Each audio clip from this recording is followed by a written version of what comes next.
Welcome back. Just about the bottom of the hour. So we've got some new reporting first here on MS Now about the brutally demanding conditions that service members are facing overseas as we wait for some resolution to the war with Iran.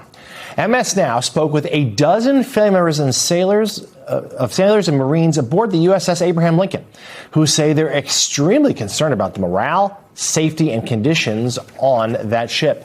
The 5,000-person crew has been at sea for 9 straight months and engaged in combat operations since the beginning of the war against Iran all the way back in February. Many family members describe their kids or spouses telling them about non-operational toilets, moldy showers, laundry facilities that were broken for weeks, and extended periods with no hot water for showering. The families say their loved ones have described food shortages and standing in line at the ship's store for an hour or more, even while it often lacks basic supplies like toothpaste, soap, and deodorant.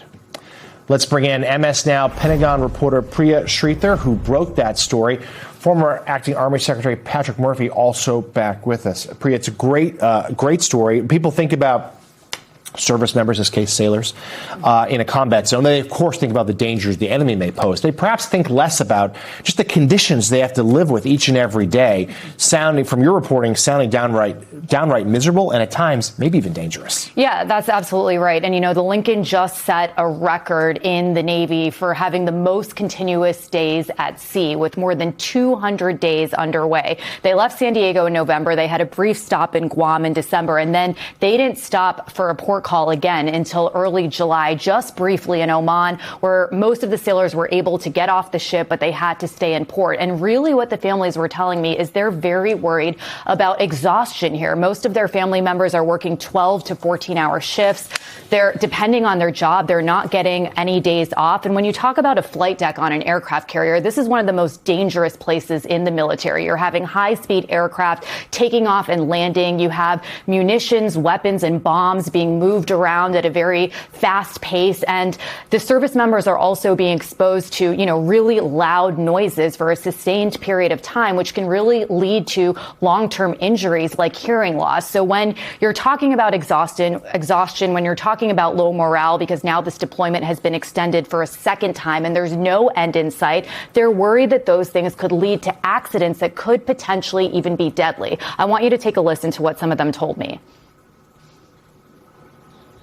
They didn't choose to be there. They volunteered to be there. They're willing to be there, and they're doing their best. So they want our support. And part of that support means we have to have the tools to do our job. That means the fuel. That means the food, right? That means the food. That means the toothpaste and the deodorant. That means all of it, right? Now, I don't think it's the ship is the issue.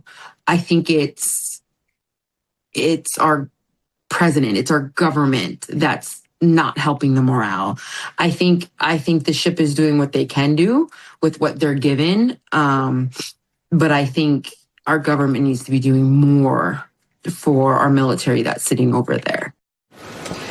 And so, you know, you're hearing from them about exhaustion, but they're saying that, you know, even at the end of their shifts, the fact that these sailors and Marines can't take showers, they can't wash their uniforms. I had some family members tell me that they believe that prisoners and inmates in jail are treated with more dignity and respect than our service members. So, Patrick, let's get your take on this. What does this tell you about Pete Hegseth's military?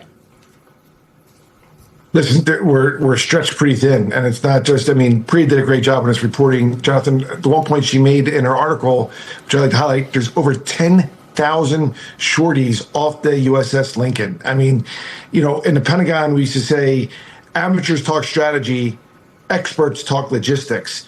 The USS Lincoln is the logistics machine there in the Middle East, you know, pushing out these sorties every day. And it is a very dangerous, you know, job. And these are the ultimate warriors, whether you're a sailor or a soldier.